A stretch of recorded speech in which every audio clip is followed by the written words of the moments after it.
Where we learn each other a little bit better to know. By the way, I also say hello to my service culture team colleagues. This evening 2 others will join us, and tomorrow evening with a celebration all will be there. Typical German name, Horst. Typical German name. And we will be walking through the old parts of this town. At the beginning, I'd like to give you some basic information on Bamberg. At present, the town has approximately 70,000 inhabitants. The biggest company here in town is Bosch, and about 8,000 people work for this company here in town. And in Bamberg, the Bosch company produces spark plugs, 600,000 spark plugs a day, and fuel injection systems for engines. Then we also have a university with 13,000 students. Since 1993, a big part of this town has been part of the World Heritage of the UNESCO. And according to the UNESCO, Bamberg is the 3rd biggest World Heritage Site in Europe, after Venice in Italy and Prague in the Czech Republic. In this part of town, which is protected by the UNESCO, there are 2,000 houses which are under preservation order, which means they are heritage listed, and the owner can't change his house if he wants to. If he wants to change something, he has to ask before, can I do it this way, can I use this material? And when it comes down to renovating old buildings, it may be very, very expensive. Yeah. I know houses here that were renovated, and I know in the case of one house, it was 2 million euros to renovate it. And I would say that 80% is paid for by the owner, because we don't get much money from the UNESCO. The UNESCO usually supports poor countries, and we are not a poor country yet. Basically, you can divide up this town into 3 parts. There is the town which is located on 7 hills. A part of this town was built on 7 hills, like the Italian capital Rome, and therefore Bamberg is also called the Rome of the North. And in the Middle Ages, the town on the 7 hills used to be the town of the bishops, the spiritual town. Then there is the town which is located on an island, because the river Regnitz that flows through Bamberg has 2 branches. Here we are close to the left branch. We are here now. And the right branch is nowadays identical with the Main-Danube Canal. And the town on the island used to be the town of the merchants in former times. Then we've got a 3rd part, which is the Market Gardeners district. Here in this town we've got a tradition of market gardeners, which goes back to the late Middle Ages. And even today vegetables are grown in this town, and every day there is a market here in the shopping area where people can buy fresh vegetables. And due to this long tradition of market gardeners, we also have a nickname in the surroundings. In the surroundings we are called the Bamberg Onion Traders. As far as history is concerned, Bamberg is a very old town. It was first mentioned in a document in the year 973, and another important year in the history of this town is the year 1002. In 1002, Henry II became German king, and he chose Bamberg more or less as his place of residence. He wanted to make Bamberg a second Rome, and together with his wife Kunigunde, he founded the bishopric of Bamberg, and eventually Henry even became emperor of the Holy Empire. After his death, this town was ruled by bishops and prince bishops for about 800 years. It was a state of its own, with its own jurisdiction, its own currency, and only at the times of the Napoleonic War, so 200 years ago, Bamberg, as well as the rest of what is today northern Bavaria, became Bavarian. So for about 200 years, we have been part of the state of Bavaria. But we are only Bavarians from an administrative point of view. Very important. We are here in Franconia. We are Franconians, and we are, if you will, a tribe of our own. The real Bavarians are the guys who are yodeling all the time and who are wearing fancy dress. We speak a different dialect, we wear different costumes, and we've got a slightly different mentality. But nowadays we don't complain about being part of the federal state of Bavaria, because the two southern states, Bavaria with its capital Munich and Baden-Württemberg with its capital Stuttgart, are certainly the richest states in Germany. In World War II, this town was not affected. There were hardly any destructions here compared to our neighboring cities, such as Schweinfurt, Würzburg or Nuremberg. They were heavily bombed during World War II, and there the destructions were 90%. Here in Bamberg, the destructions were only 5%. Which means that on our way through the town, you will see a lot of really old buildings which are 300, 400, 500 years old and even older. And here we are standing in front of our concert hall. This is the place where the Bamberg Philharmonic Orchestra performs. Here in Bamberg we've got a very good Philharmonic Orchestra, and according to the French newspaper Le Monde, our orchestra is one of the 10 best orchestras in the world. And we are very proud of it, although as far as I know, there is no one from Bamberg who is a member of that orchestra. It seems to be very hard to become a member. And for example, my neighbor, he's a member of that orchestra and he comes from Bolivia. And their musical director is an Englishman, Jonathan Knott, who lives in Lucerne in Switzerland and here in Bamberg. Okay, so now let's start our tour. First of all, let's cross that little bridge, then we will be turning left. And at the beginning we are going to Venice, to Little Venice. Yeah. That we call Little Venice. And those houses used to be fishermen's houses in former times. The houses were built on wooden pilings like the houses in Amsterdam or in Venice. And originally there were no gardens in front of the houses for a practical purpose. Because in this way the fishermen could go underneath the houses and store their fish in the cold water. They had no fridges at that time. And when you take a look at the river, you may ask yourself, what about flooding? And indeed, flooding was a really big problem in former times. Nowadays, those problems have been solved by the construction of the Main-Danube Canal. When they built that canal about 50 years ago, they also put in locks and they also put in a big gate that can be closed if there is too much water. So flooding is no longer a problem in this town, fortunately enough. And here you can see the building with the iron bars in front of the windows. This is the local jail. So behave. With 200 inhabitants at the moment. That's all? Inmates, yeah. Wow. But in there are only soft criminals. They have to serve sentences up to 2 years. So driving without a driving license a couple of times, getting caught, then you will end up there. Not bad, yeah. Views. You have a nice view. And you said that we wouldn't have fridges here, but you have Bosch here.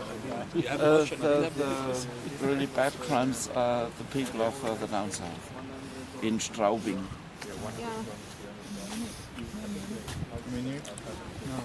But here, as I said, there are only 2 years.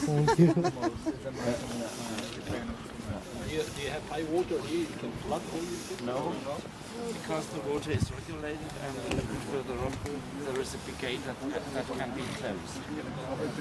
So high waters are no longer a problem in this town, fortunately, but in former times it was different. In a minute I am going to show you some marks Then you will see how bad it is. Okay, so let's walk along Little Venice.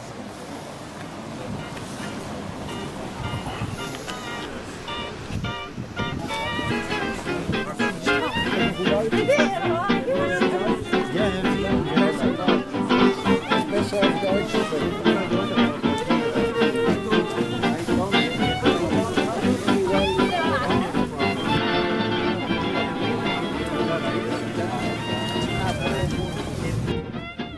bad high waters, and the worst high water was up there, where that no, it's a little bit further up now. I don't know the English word for the boat, where the boat is. Oh, On the right you can see it. the upper bowl. So this was the worst flood in 1784, in February 1784, which destroyed all the bridges here in town. But as I said, nowadays it's no longer. So all these books got wrecked. Yes, probably yes. So on the other side you can see that old brown building. This used to be the local slaughterhouse in former times. And that slaughterhouse had some kind of a gutter, and with the help of that gutter they could lead blood and debris into the river. So Little Venice wasn't a very pleasant place to live then, I guess, because there must have been a horrible smell and so on. Then you can see those two old cranes. This used to be Bamberg Harbour until 1912, because this was the end of an old canal which started in Kelheim near Regensburg and ended here in Bamberg, and that canal was called the Ludwig-Danube Main Canal. So it was built during the reign of the Bavarian King Ludwig I, and that canal was, from a technical point of view, it was a revolution, but on the other side, from an economic point of view, it didn't work well. It was only competitive for about 30 years, and then the railway came, and this was without competition at that time. Then you can see that huge brown building behind that crane. That house is called the Wedding House, and it's called Wedding House because in former times people could rent the house and hire the servants for big festivals like weddings. And even today you can see that it used to be a wedding house.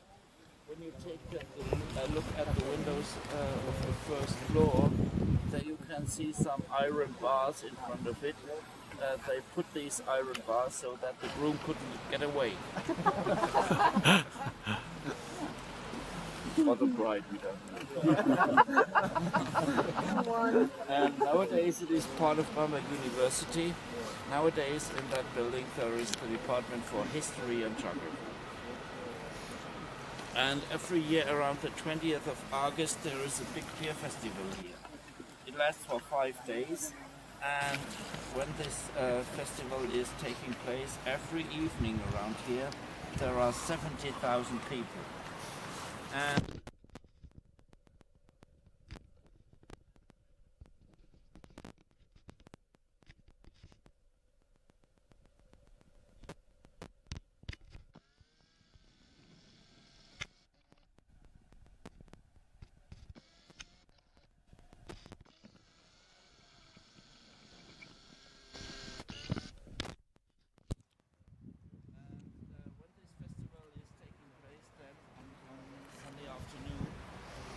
something which we call Fischerstechen. In English it would be some kind of water-based jousting, where people try to push each other off the little boats. And here's a picture of it.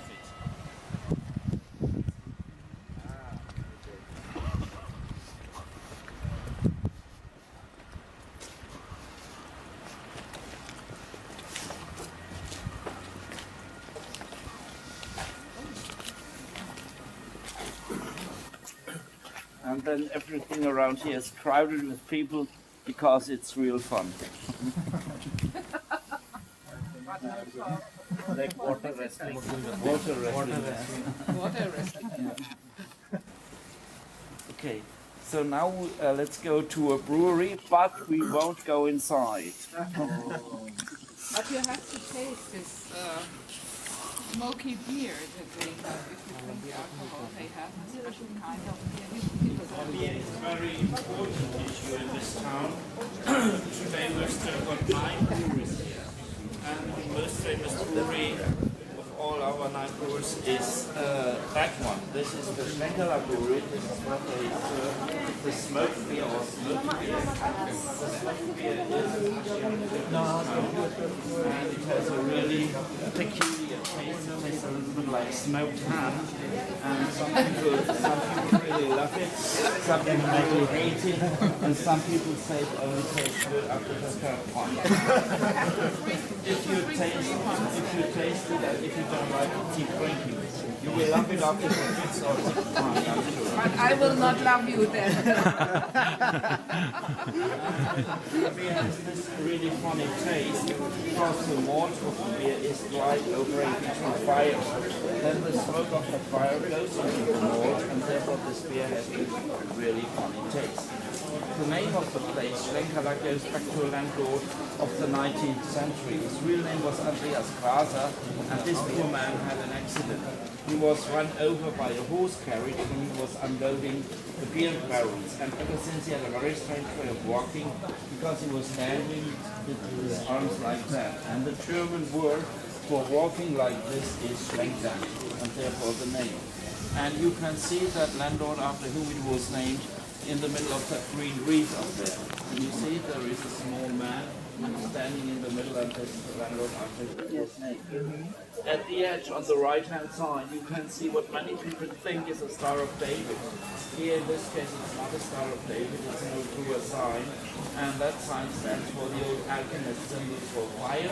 The triangle pointing upwards, and water, the triangle pointing downwards, and you need these 2 elements in order to move it. And here in this town we've also kept an old tradition because in the morning until 11:30 and in the afternoon from 2 to 6 we are allowed to bring along our own food into the brewery. And therefore our local people go there as well. And before going there we usually get ourselves some sausage and bread or rolls. In the brewery over there you can see that red flag in the butcher's there. This is the best there, they serve the best leberkäse here in town. And we go there, get some leberkäse, and then we go to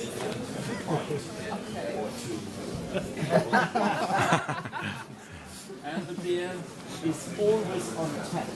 Even today they serve the beer from big 50-liter wooden beer barrels like in the old days. Okay, so now we are going up the hill, up to the hill of the cathedral. Now we're going around. We turn around here.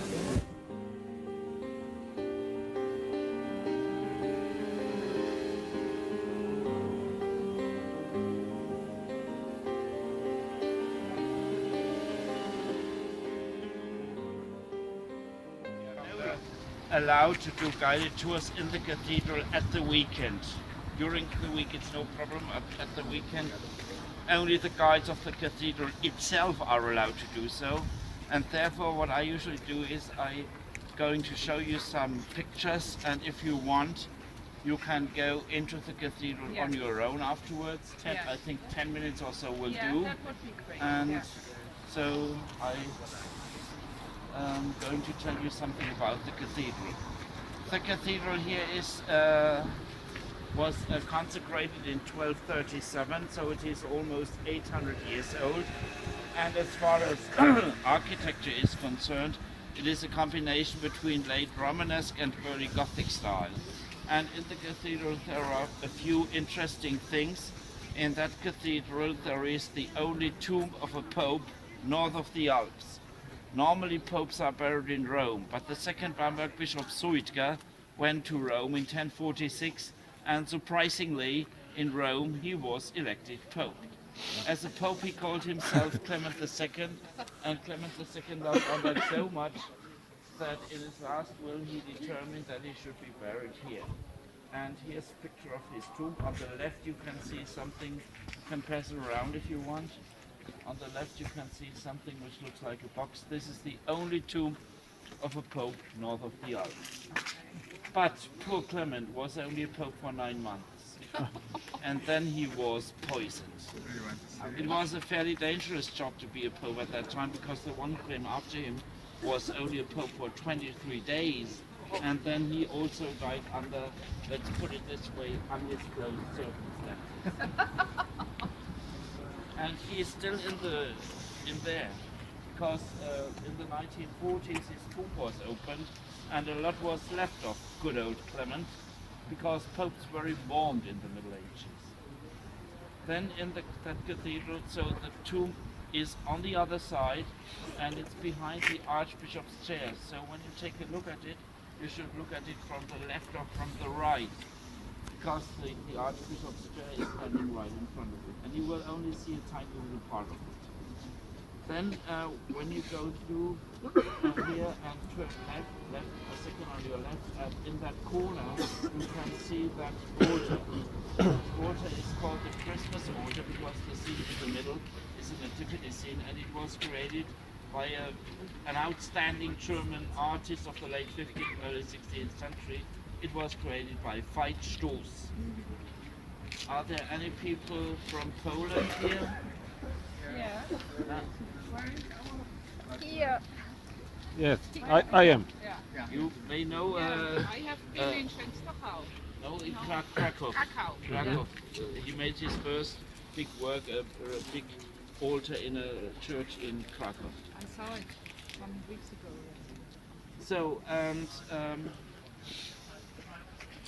the altar was carved out of linden wood, but for some reason in the cathedral you can see the tomb of the founders of the bishopric of Bamberg, Henry II and his wife Kunigunde, another outstanding German artist of the late 15th, early 16th century.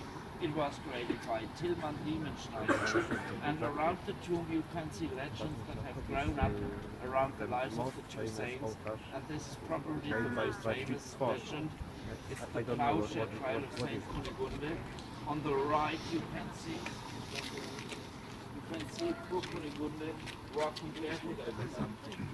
Kunigunde was accused of adultery, and so her husband Henry organized the judgment of God for her. So he made her walk barefoot over 12 red-hot blades. And he said if she doesn't get hurt, she was true to me. If she does get hurt, she wasn't. So poor Kunigunde walks barefoot over these 12 red-hot blades, but nothing happened. She was true. By the way, even today, this is a good way of finding out if a woman was true or not. every Friday night we are making our wives walk over. No, it's not true. I mean,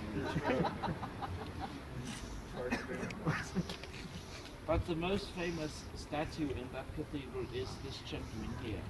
He's called the Bamberg Horseman, and the Bamberg Horseman is a very, very famous statue here in Germany. I think almost everybody has heard about him, and he's also very important within European art history, because the Bamberg Horseman is said to be the first portrait of a horseman in life size since classical antiquity. Up to this day, however, we don't know exactly who this handsome young man is supposed to portray.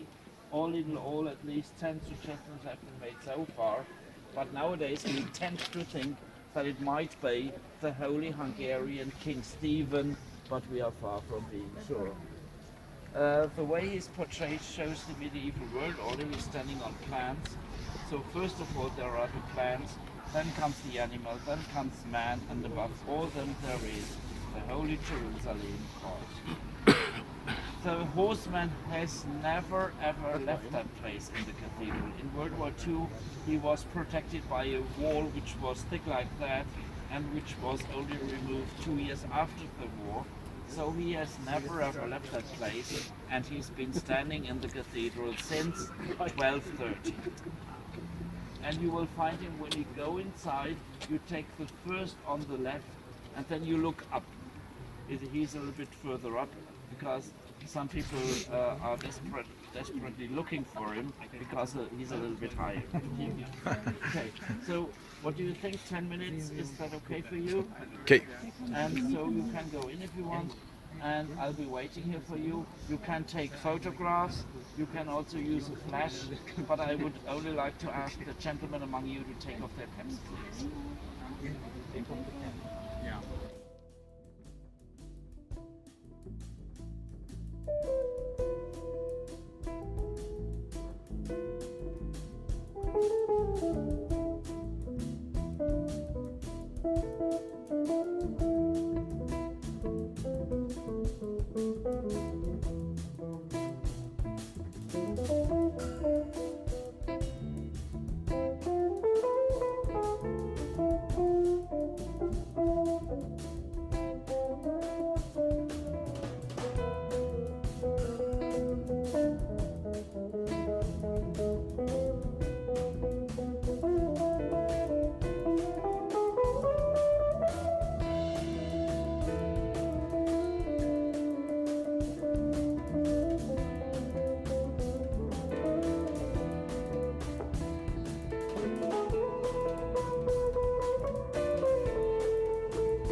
Used to be the Prince Bishop's Castle from the early 17th century on.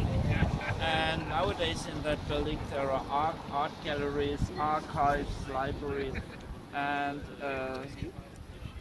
the two outer wings were built under a remarkable Bamberg Prince Bishop. His name was Lothar Franz von Schönborn, and he was a typical Prince Bishop of the Baroque age, because this man was only 1 meter 50 tall, but he was weighing 150 kilos.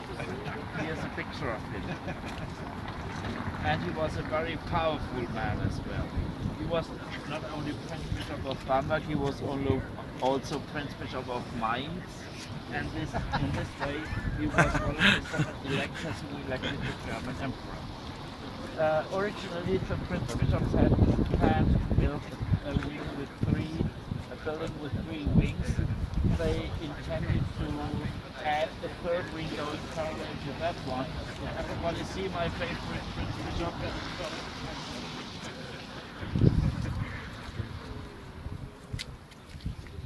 So originally they intended to add the 3rd wing going parallel to that one. Even today you can see the stones which are sticking out there, and this is where they want to add the 3rd wing like that. But fortunately enough they were running out of money, because if they had built the 3rd wing they would have had to pull down all this where we are going now, and you will see that this would have been hidden. In residences like that it was common that one complete floor was reserved for the German emperor.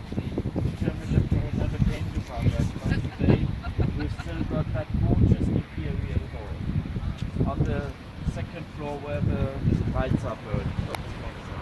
This is the gorgeous imperial hall.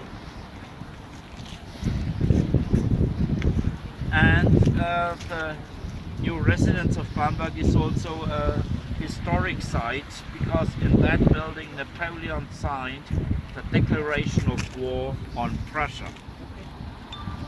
And now we are going into the old courtyard.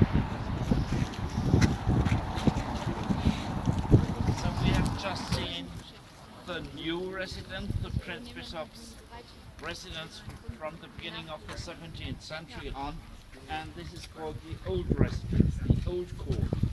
Because we know that in the Middle Ages the Bishop's Palace went from the cathedral like this, but as you can see it doesn't exist anymore, only the surrounding buildings still exist. And those buildings were built around the year 1440, 1450, and in those 2 wings there were kitchens and apartments for the servants, and in that wing there were stables for the horses. Even today you can see the doors were a lot bigger than they are nowadays. And And nowadays only the ground floor of that building is used for big exhibitions of the historical museum which is there. And in that building the 14 stonemasons who look after the cathedral work. And those stonemasons have a very good job because they will never ever be unemployed. It takes about 50 years to check the whole cathedral, and when they have finished they start all over again. And the upkeep of the cathedral... It's also a kind of service. The upkeep of that cathedral is 600,000 euros a year. The upkeep of the cathedral in Cologne is 11 million euros a year. And in the Middle Ages the farmers came here and brought wheat and other grains, and all this was stored in the roofs up there, and this was stored in the roofs up there, and they lifted all this with the help of pulleys which were behind those doors. And over the centuries a lot of things happened here. Here, for example, in 1169 the German Emperor Friedrich Barbarossa made elect his 3-year-old son German king. Here in 1208 a German king, Philip of Swabia, was assassinated, and at the beginning of the 17th century all those buildings were used as prisons for witches.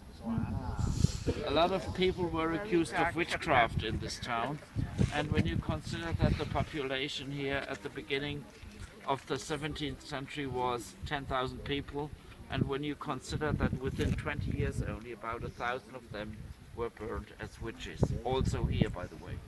And in the case of Bamberg everybody could become a victim. Here in Bamberg even children were burned as witches.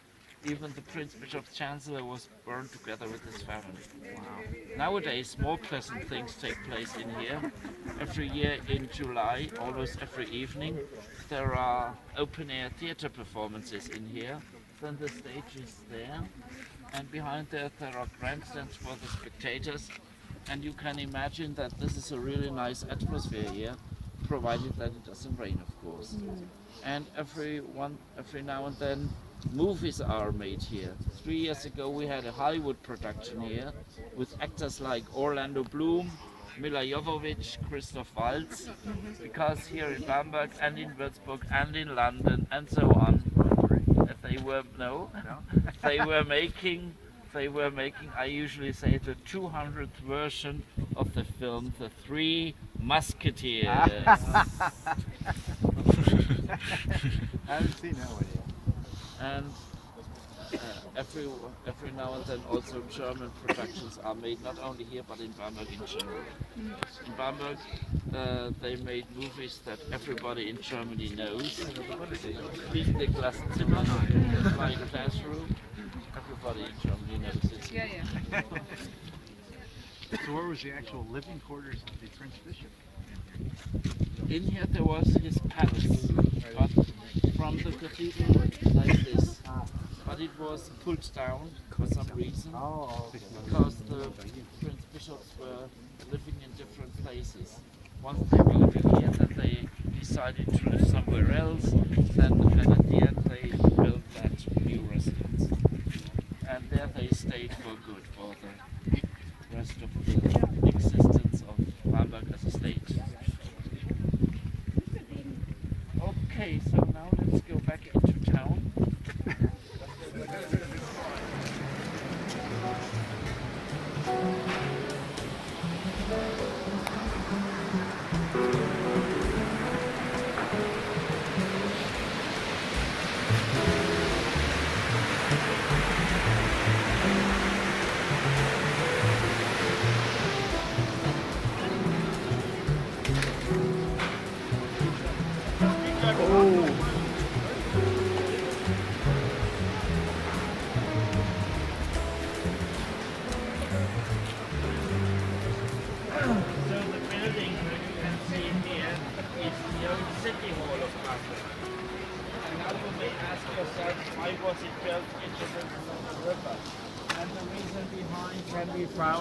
In the history of this town. I told you at the beginning that on the 7 hills this used to be the town of the bishops, whereas on that side this used to be the town of the merchants in former times. And you can imagine that there were always arguments, even conflicts between the bishops and the merchants. And according to a legend, One of the bishops even refused to give the townspeople land for building the city hall, so the townspeople decided to build the city hall into the middle of the river. They could do this without any problem because the river neither belonged to the bishops nor to the townspeople, it belonged to the German king. And you can see that the foundations were built like a ship with a breakwater, and on that breakwater you can see that half-timbered house that we call Rottmeisterhaus here. The house is called like this because this used to be the place of residence of the commander-in-chief of the local police. And originally it was all stuccoed over, because if you started hammering at the old houses here, for example at that one, you would find that all the old houses here are houses like that one have timber. But during the 18th century, the town was refashioned in the Baroque style, and the Prince bishops of that time did that with the help of a law. There was a law in the year 1700 according to which everybody who had a house with 2 floors, all stuccoed over, didn't have to pay taxes for 6 years. Everybody who had a new house built, made of stone with 3 floors, didn't have to pay taxes for 20 years. Wow. So you can imagine that during the 18th century, the town completely changed. In World War II, the people here had to blow up 9 bridges in order to keep the Allied troops from invading the town, which of course was absolute nonsense. So they also blew up that bridge over there. Then the stuccos fell down, and the house has remained like this ever since. It was only renovated once during the 1970s. And the old city hall, seen from here, is a real landmark. You can find pictures taken from here on many, many brochures and picture postcards. And you can also see and hear that the river is always kind of wild, and therefore people come here for whitewater kayaking. And now we will be crossing that bridge. We will stop on the bridge, and then we are going to the Christmas market. Okay. If you don't.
This is not the Christmas market yet, not yet. But and here you can see that gentleman, Neptune or Poseidon, the Greek god of the seas.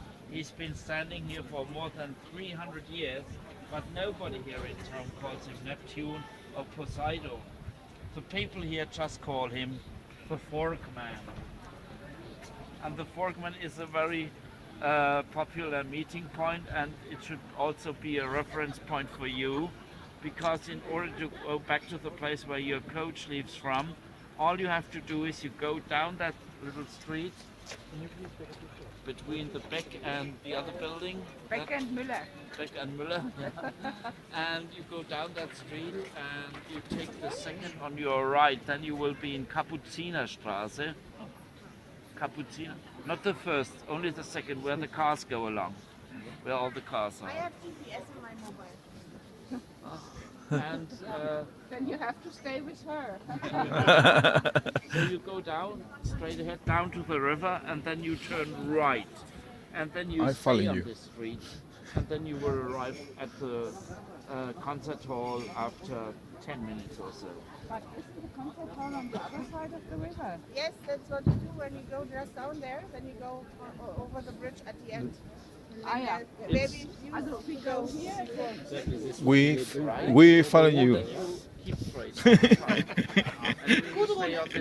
will somehow make that. Small bends, but you stay on this street. Yeah. And it's easy. Okay. Please, attention, please. We go now together to the Christmas market with our guide, and then everybody can do what he or she wants. But I would suggest we meet here 20 to 5. 20 to 5. 4:40 4:40 p.m. 4:40 p.m.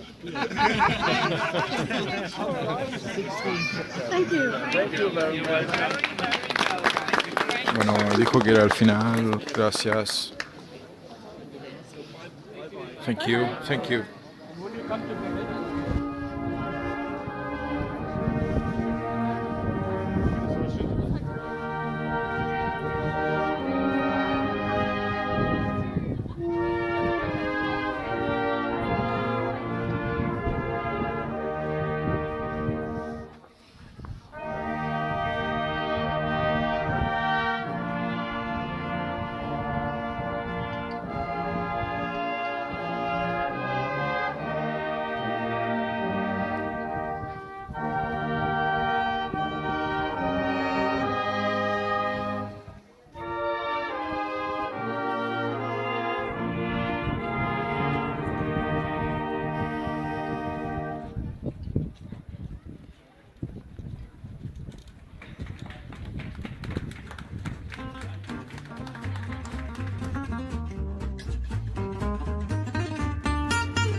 Just to play little tune when baby starts to cry. Rock-a-bye, my baby, somewhere there may be a land that's free for you and me and the virgin.